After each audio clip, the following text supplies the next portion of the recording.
The first anime season of 2018 is finally finished, and I'm kinda surprised by how much good stuff there was to watch. Certainly not one of the best seasons, but definitely better than the previous one when I only finished like 4 shows that weren't sequels. And since I don't know how many of these will make the cut when I do my best of 2018 next year, I figured I'd take a moment to shine some light on all the shows I found worth watching this season. Of course, this video is only going to cover shows that finished airing in winter 2018, so Darling in the Franxx is going to have to wait till spring. I'm also not going to waste too much time with sequels either, but I will say that March Comes In Like a Lion Season 2 is just as powerful and artistically impressive as the first season, if not more so. And Real Life Kanketsu Hen, while fairly repetitive and overly drawn out, is still an alright conclusion to the series. The only show from this season I haven't watched yet is Devilman Crybaby because I save all of my horror anime for October. But with Masaaki Yuasa behind it, I can probably give it a blind recommendation. Anyway, I'm just gonna go in order of which shows I finished first, so let's start with the adorable comfy campers of Laid Back Camp. It's been a couple seasons since I've seen a straightforward Iyashikei series that I really enjoyed, and Laid Back Camp nails the comfy aesthetic almost perfectly. I've already put out a more in-depth video on this, but the color design of this series is simply incredible, with its deeper, darker color palette lending greatly to the cozy atmosphere that it creates. I've never really been a huge fan of camping myself because I'm an Anituber and thus the outdoors automatically becomes my kryptonite, but the immense amount of detail poured into the camping lifestyle of this show really impressed me and actually got me kinda curious about this little hobby. It's also got a great cast of cute girls that mostly feel like real people instead of archetypal cutouts, especially Shimarin's more realistic portrayal of introversion. Occasionally it suffers from moments that just kinda drone on and it makes me zone out a bit, but it's definitely a worthy member of its genre that I can easily recommend as a starting point for diving into Iyashikei.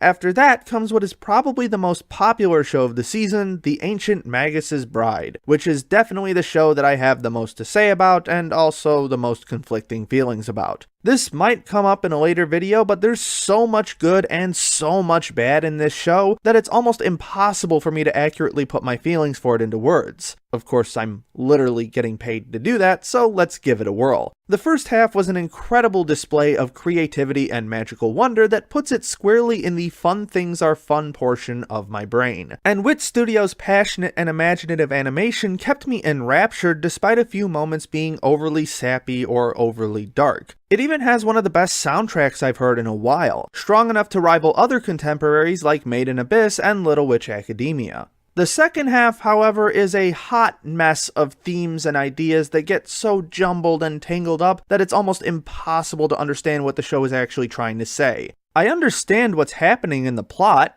well, most of the time, but I don't understand what its purpose is because it tries to tackle so many ideas at once, and not all of them are handled as well as they are in the first half. And yet the ideas in that second half are still extremely interesting to explore, interesting enough to possibly warrant a second viewing from me, which is something I almost never do immediately with anime, so take that for what you will. There's also the issue of the characters. Personally, I'm not nearly as up in arms about Elias's, let's say, questionable behavior towards Chisei in the second half, because I can understand what they were trying to do, but it does tend to fall on the wrong side of uncomfortable at times. It feels like a far less mature take on the character learning how to have emotions concept, which becomes even more apparent when compared to another show this season, but we'll get to that later. And so it's much less impacting in its overall arc. Chisei, fortunately, is still a fairly well-rounded character for most of the series, though she does get a bit too typically shonen near the end. I really wanted to love this series, and maybe if I manage to get through a second viewing, I will. But right now, I have to say that its overambition really did a number on the back half of this series. Though that is probably one of the best problems a series can have, so I still think I can recommend checking it out.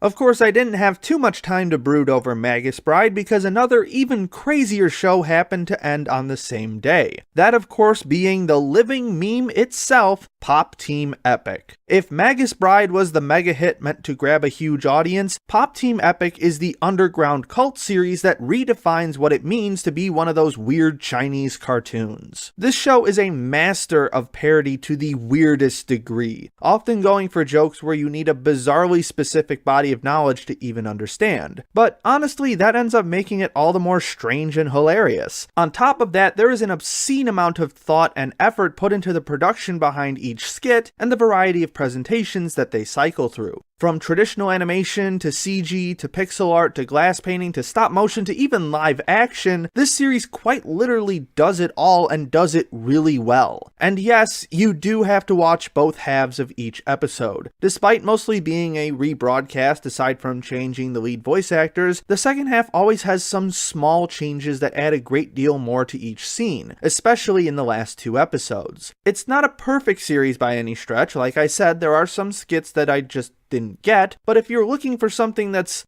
well, I guess I have to call it this, anti-normie, then Pop Team Epic is right up your alley. And if you need further convincing, search for Hellshake Yano on YouTube after you finish this video, and I promise that you'll at least be intrigued by what you see. Getting back to the stuff that won't make your mom immediately do an about-face and leave the room, we have what was probably my most anticipated show of the season, Skilled Teaser Takagi-san. I've seen snippets of the manga popping up in my feed for over a year now, and I was really excited to see how Japan's cutest troll would translate from manga to TV. Though also a bit skeptical as well, since there aren't exactly a lot of standout names behind the anime production. I'm just gonna be upfront about this. The only thing this anime had to do to get a pass from me was to competently adapt its source material. And it does, but it really doesn't go much further than that. Takagi is as smug and as cute as ever, Nishikata is the perfect little oblivious idiot that he needs to be, and the scenarios are always interesting enough to keep the show moving forward. And that's about it. It's definitely a one-trick pony kind of show, aside from the occasional focus on the female stooges over here, and I can understand why that might drive people away. But I found it really adorable and enrapturing watching Nishikata get teased into oblivion by this devilish ball of cuteness, being the fucking degenerate that I am. The actual animation is definitely at a just enough to be passable level, but again, that's really all they had to do for me to enjoy it. Am I disappointed that they didn't go all out like more explosive adaptations do?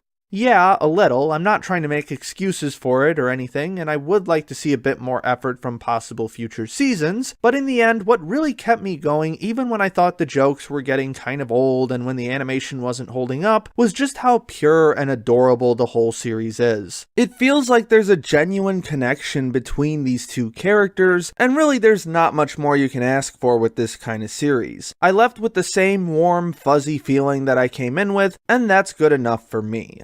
Now, if you're looking for a show that surpasses your expectations, then I highly recommend A Place Further Than the Universe. I've been silently whining to myself that there haven't been any really good adventure anime lately, so color me shocked that the first really good one in a long time is actually a slice of life adventure and not an epic world-saving quest like I had imagined. But that doesn't invalidate this adventure in any way. In fact, the more realistic tone makes it all the more powerful. It's a tale of 4 young girls trying to figure out what's missing from their lives, and through an expedition all the way to Antarctica, they discover more about themselves than they could possibly imagine and fill the voids that seem to be eating away at them. Again, I'll probably be talking about the series more in a later video, but it has an absurdly strong handle on the meaning of friendship and the invigorating effects that it has on our lives. It deftly handles 4 different character arcs and reaches a strong conclusion with each of them, creating a well-rounded and engaging cast of main and supporting characters. And personally, I had a great deal of fondness for Yuzuki and her struggles with maintaining friendships. On top of all of that, the series is incredibly gorgeous to look at, not just from an animation perspective, but from a cinematic one as well. It's so rare nowadays to find a show that consistently has a strong sense of cinematography throughout the entire series, and the shot composition, lighting, and camera work on display are all brilliant in some capacity. This show isn't just a great narrative, it's a great series all around, and I doubt that many other shows that come out this year will even come close to matching this level of directorial excellence. A Place Further Than the Universe definitely gets my pick for anime of the season, and I highly suggest picking this one up immediately. And finally, we come to the other critical darling of the season, Violet Evergarden. The extensively long hype train leading up to this anime's premiere had me a bit worried at first, as such situations typically end up failing, but I can say with great confidence that this one was a substantial success. What really struck me about this series is its ability to deftly draw on something that I find completely lacking from the vast majority of fiction in general: genuine human empathy. This is a story about feeling and how we attempt to convey our emotions to each other, often creating some incredibly emotional and heartfelt scenes that honestly made me tear up a bit. I felt like I was understanding and coming to terms with the struggles of everyday people who just wanted to be happy in their lives, and the idea of a letter writing service to further explore this topic was a simplistically brilliant choice. And then there's Violet herself, who seems to have been the center of quite a lot of controversy and debate this season. To be bluntly honest, I have no idea how you could watch this first episode, or even the first minute of the first episode, and get the impression that Violet is bland or uninteresting.